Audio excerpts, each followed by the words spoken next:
ఈరోజు సూర్యాపేట జిల్లా కేంద్రంలోని స్థానిక మున్సిపల్ కార్యాలయంలో ఏర్పాటు చేసిన విలేకరుల సమావేశంలో తెలంగాణ రాష్ట్ర వికలాంగుల సమితి రాష్ట్ర అధ్యక్షులు షేక్ నయీం మాట్లాడుతూ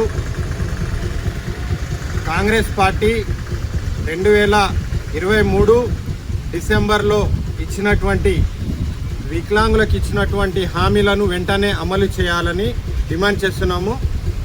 రేవంత్ రెడ్డి గారు ఎన్నికల మేనిఫెస్టోలో ఇచ్చినటువంటి హామీలు వికలాంగులకు 6,000 పెన్షన్ అయితే కానివ్వండి, ఉచిత బస్ పాస్ సౌకర్యం కానివ్వండి, బ్యాక్లాగ్ పోస్టులు కానివ్వండి, ఇంకా రకరకాలవి దివ్యాంగులకు ఇచ్చినటువంటి ప్రతి ఒక్క హామీని వెంటనే అమలు చేయాలని మేము ఈ సందర్భంగా డిమాండ్ చేస్తున్నాము. లేని పక్షంలో రాబోయే రోజుల్లో మేము గతంలో పోయిన నెలలో మేము ఇదే దివ్యాంగుల రాష్ట్ర జేఏసీ పక్షాన మేమందరం వికలాంగులకు ఇచ్చినటువంటి హామీలను అమలు చేయాలంటూ మేము అసెంబ్లీ ముట్టడి చేయడం జరిగింది.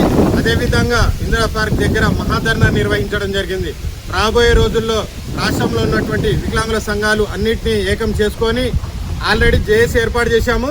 ఆ జేఏసీ ఆధ్వర్యంలోనే మరోమారు పెద్ద ఉద్యమంతో మేము ఖచ్చితంగా రేవంత్ రెడ్డి గారి ఇంటి ముట్టడి, అదేవిధంగా గాంధీ భవన్ ముట్టడి చేసి మా యొక్క దివ్యాంగులకు ఇచ్చినటువంటి హామీలను అమలు చేయకపోతే ఖచ్చితంగా గాంధీ భవన్తో పాటు రాబోయే రోజుల్లో రేవంత్ రెడ్డి గారి ఇంటి ముట్టడి చేసి మా వికలాంగుల హక్కులను, వికలాంగులకు రావాల్సిన ప్రతి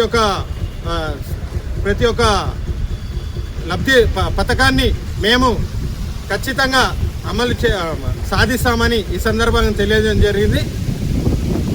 కబడ్డార్ రేవంత్ రెడ్డి గారు, మీరు 2023లో ఈరోజు ఈ నెల డిసెంబర్ 7వ తారీఖున మీరు ఇప్పుడు తీసుకోకండి, డిసెంబర్ 25 తర్వాత తీసుకోండి, 6,000 రూపాయల పెన్షన్ వస్తుందని చెప్పేసి 28 నెలల కాలం గడుస్తున్నది.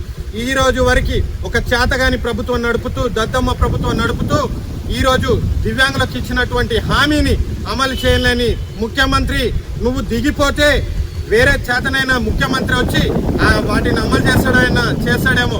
లేని పక్షాన రాబోయే రోజుల్లో వికలాంగుల సంఘాలన్నింటినీ కలుపుకొని రాష్ట్ర వ్యాప్తంగా ఉన్నటువంటి దివ్యాంగుల నాయకులం, రాష్ట్ర వ్యాప్తంగా ఉన్న దివ్యాంగులు, రాష్ట్ర వ్యాప్తంగా ఉన్న వృద్ధుల్ని, రాష్ట్ర వ్యాప్తంగా ఉన్న ఒంటరి మహిళల్ని, రాష్ట్ర వ్యాప్తంగా ఉన్న బీడీ, చేనేత అన్ని కార్మికుల వాళ్ళని మేల్కొల్పి రాబోయే ఎలక్షన్లో మిమ్మల్ని ఖచ్చితంగా గద్దె దింపి మరోమారు కేసీఆర్ ప్రభుత్వాన్ని ఏర్పాటు చేసే విధంగా చూస్తామని ఈ సందర్భంగా నేను రాష్ట్ర అధ్యక్షుని హోదాలో మిమ్మల్ని హెచ్చరించడం జరుగుతుంది. రేవంత్ రెడ్డి గారు,